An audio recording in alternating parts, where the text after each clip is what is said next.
Inquestionavelmente, plantas, desenhos, peças gráficas, eles podem melhorar a forma como nossos projetos eles são compreendidos, como eles são passados e, enfim, trazer resultados de sucesso. Hoje eu vou te mostrar como sair de resultados como esses, que são muitas vezes apresentados, tanto por profissionais quanto por acadêmicos, e chegar a resultados como esses que vão te ajudar em determinadas situações, é claro. Então a gente vai usar somente o Figma, que é uma plataforma que eu tenho explorado aqui como uma nova possibilidade de utilização para vocês. Então, se você ficou interessado, se é novo por aqui, seja bem-vindo. Se já me acompanha, seja bem-vindo também mais uma vez. E, como sempre, e aí, vamos juntos? E aí a gente vai passar por alguns processos e eu vou passar aqui dentro desse breakdown um passo a passo para que você possa reproduzir aí na sua casa. Eu vou deixar esse material aqui, inclusive a base, para que você possa fazer o seu modelo. E se fizer, compartilha comigo para eu ver e para a gente entender como que tudo isso está rebatendo aí na sua realidade. Eu vou desligar algumas questões aqui para que vocês entendam qual foi o passo a passo. Vamos lá. Então, a primeira coisa que eu fiz foi, ao trazer essa planta para cá de situação, eu bloqueei algumas coisas. Então, por exemplo, eu bloqueei a localização dela para que eu não me perdesse. Aí, para fazer isso, é só fechar esse cadeado. E aí, depois, eu fui criando a base. Primeiramente, eu criei os vetores dos prédios. Aí, cada prédio desses, ele é um vetor, como vocês podem ver, e eu utilizei na cor cinza. Para fazer esses vetores, vocês podem digitar P, que é a caneta, ou então vocês podem vir aqui em cima e localizar, e aí vocês vão desenhar, seguindo aqui os vértices, e aí no final vocês vão vir aqui, ou usar o B para preencher. É isso o processo, basicamente. Aí vocês vão dar um Enter e vai estar feito. Como vocês podem ver aqui, eu tenho essa borda também. No meu caso, ela não era interessante, então eu optei por tirar essa borda. Para tirar essa borda, vocês estão vendo que ela está aqui como stroke. A gente pode vir aqui e zerar ela, diminuir, por exemplo, toda a opacidade, ou a gente pode colocar ela na mesma cor que o nosso preenchimento. Aí varia.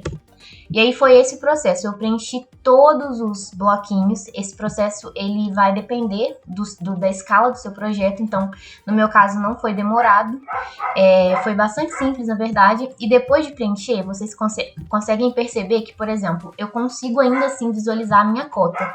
E a minha planta de expansão ela não é um PNG, então eu tenho um fundo branco. Para que isso seja visível, o que eu fiz? Eu vim aqui e aqui em Layer ou Camadas, eu usei um Multiply, uma forma de mesclagem que me permite fazer isso. Vocês podem ver que se tivesse no normal, eu não conseguiria ver. Aqui a gente tá vendo um pouco porque tá com 65% de opacidade, que foi o que eu coloquei. Mas se fosse no 100%, a gente não conseguiria ver nem linhas e nem mesmo essas cotas. Então eu aconselho que vocês venham aqui, mudem para o Multiply e escolham uma opacidade. Eu usei 65 em todas, então eu vou manter. Depois de fazer isso, eu preenchi o meu terreno. Para preencher o meu terreno, o processo foi o mesmo. Eu usei a caneta, criei um vetor, que é esse aqui, e aí eu escolhi uma cor. Eu, primeiramente, estudei algumas referências, eu sempre falo sobre isso. E aí depois de escolher uma paleta de cores, que estaria ali entre o azul, o laranja, que tem muito a ver com o que eu queria mostrar, um amarelinho, eu vim trabalhar aqui já com essas ideias em mente.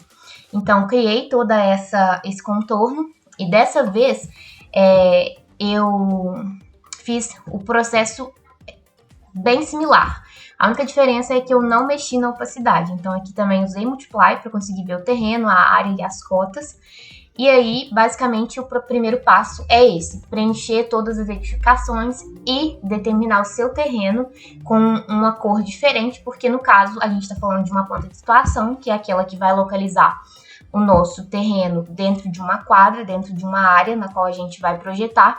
Então é interessante que ele se destaque, que ele destoe, e além disso aqui ele está com essa achura, que ele era um desenho mais técnico e agora eu estou trazendo para ele uma linguagem mais conceitual e mais artística.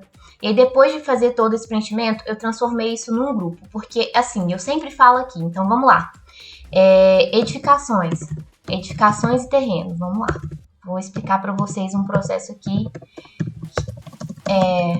que eu aconselho muito que vocês façam, que é ter organização.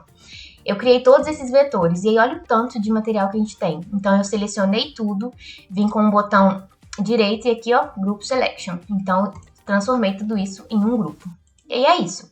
Aí depois vim para o segundo passo, que foi criar vegetações, que nesse caso seriam muito mais representativas do que para algo realista. Então eu usei círculos, para criar esses círculos vocês podem vir aqui nessas ferramentas de desenho, eu usei elipse, escolhi aqui, fiz um tamanho que eu queria e escolhi uma cor que tivesse dentro da paleta que eu mencionei. E aí fui replicando elas. Para replicar você pode selecionar dentro de uma delas, vamos supor que a gente queira essa, pressionar Alt e arrastar, que vocês vão conseguir fazer toda essa duplicação de camadas, por assim dizer. E aí foi isso que eu fiz e posicionei todas elas. Usei a opacidade, em alguns momentos eu mudei aqui também a forma de mesclagem, para que ficasse de acordo com o que eu gostaria de mostrar e para que eu não perdesse informações na minha base, como por exemplo aqui, onde a gente está sobrepondo uma cota e por aí vai. Mas é esse o processo, é bem simples. Depois de fazer isso, eu novamente fiz um grupo, e aí aqui eu vou mostrar para vocês como vai vir assim como group. Vou fechar ele aqui, para renomear vocês vão dar 2 cliques e vão escrever aqui o nome correspondente. Beleza, feito isso, eu comecei a sentir falta de alguns elementos que dessem mais destaque em alguns momentos e que descrevesse um pouco mais o que aquele ambiente ele estaria dizendo. Então, por exemplo, uma coisa que eu costumo fazer muito é inserir textura, porque eu acho que as texturas elas criam profundidade e elas deixam as nossas representações gráficas muito mais ricas. Então eu trouxe uma textura para cá e essa textura eu trabalhei ela com multiply também, para que eu não perdesse as informações embaixo, e uma opacidade assim de 36, ó. Por exemplo, se vocês fossem ver ela com 100%, essa é a textura.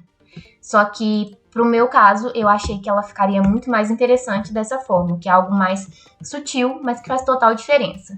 E aí foi isso. A gente pode fazer a mesma coisa.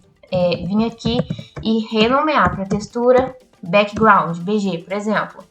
Aí aqui eu fui pensando em mais algumas situações. Por exemplo, direcionamento de vias, demarcação ali daquela parte mais próxima ainda, focada no meu terreno, que assim, ele já é preponderante, a gente já consegue visualizar, mas eu poderia ainda dar umas melhoradinhas. Então foi o que eu fiz, ó.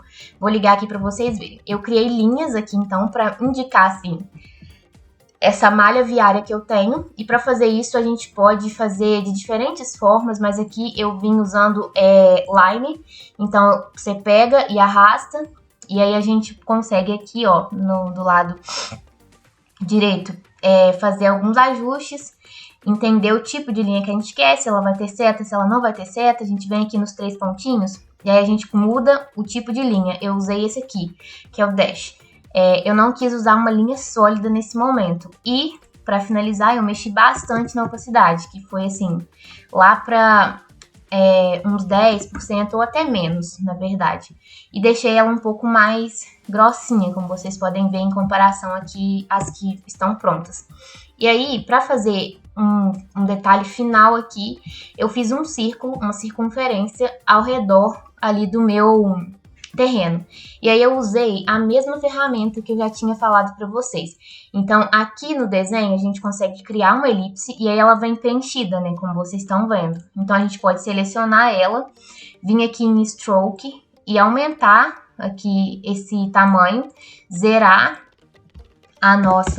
o nosso preenchimento. A gente não quer o preenchimento, a gente quer o contorno, e fazer esse mesmo processo de vir aqui nos 3 pontinhos e mudar pro dash, ou então, se vocês acharem mais interessante, manter o sólido mesmo como um raio ali, que seja mais representativo do seu terreno.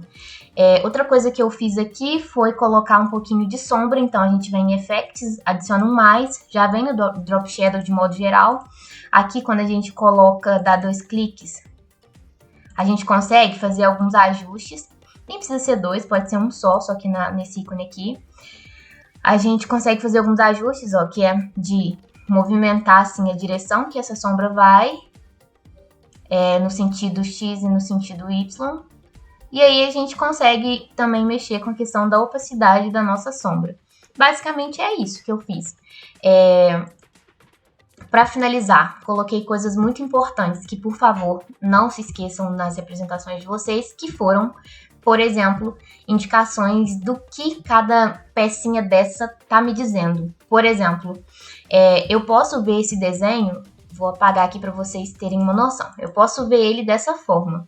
E aí, enquanto uma pessoa que já estuda ou que já trabalha com arquitetura e urbanismo, você vai entender muita coisa, com certeza. Mas se você for apresentar, por exemplo, o seu projeto em uma banca de TCC, onde vão pessoas que são relacionadas com a área e pessoas que não são relacionadas, e mesmo se forem só relacionadas, é importante que você deixe claro o que a sua representação ela está indicando. E aí uma forma de fazer isso é inserir legenda. Então aqui eu tenho uma legenda com a cor que representa o terreno, as edificações e a vegetação, e isso me ajuda bastante. E aí, para finalizar, eu senti que talvez eu pudesse dar uma reforçada um pouco maior, então eu trouxe uma outra textura, para que ela conversasse um pouco mais com o meu desenho. A gente pode dar 2 cliques aqui e mexer em algumas coisas, como, por exemplo, exposição, saturação. Então, a minha imagem, ela era bem diferente, ela era praticamente assim.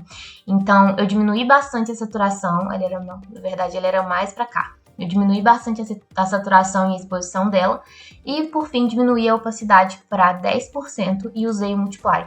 Com esses passos bem simples, que vão te tomar um certo tempo, mas que vão te trazer um resultado de excelência, eu cheguei a um resultado como esse, viável. Eu espero que tenha te ajudado e que você possa reproduzir daí. Vou deixar aqui, como eu falei, essa base para que você possa trabalhar sobre ela, e aí me mostra o resultado, me marca nas minhas redes, que eu vou adorar ver o processo de vocês. É isso, pessoal. Um pouquinho das novidades. Agora o Help Arc, ele tem um site, eu vou deixar o link aqui para vocês irem lá conhecer, onde eu disponibilizo tanto produtos gratuitos como alguns produtos que nós temos no estúdio, que você com certeza vai aumentar e elevar o nível das suas representações adquirindo. Então corram lá para dar uma conferida e logo logo vão ter novos produtos como packs e além disso algumas surpresinhas que vão trazer coisas que vocês sempre me pedem por aqui. Me contem se vocês forem lá, agora a gente tem um espaço onde eu vou disponibilizar para todo mundo alguns resumos e materiais dos vídeos também. Então é isso. Se você ficou aqui até agora, não deixe de curtir, de comentar e de contar pra gente o que você gostaria de ver por aqui, pra gente, que eu digo enquanto comunidade, que a gente vai se localizando e a gente vai se planejando pra alcançar assim maiores pessoas e também trazer conteúdos que façam mais sentido para a realidade que vocês estão vivendo agora. É isso, muito obrigada por ter ficado até aqui. Como sempre, vamos juntos, vamos longe. Até a próxima e tchau, tchau!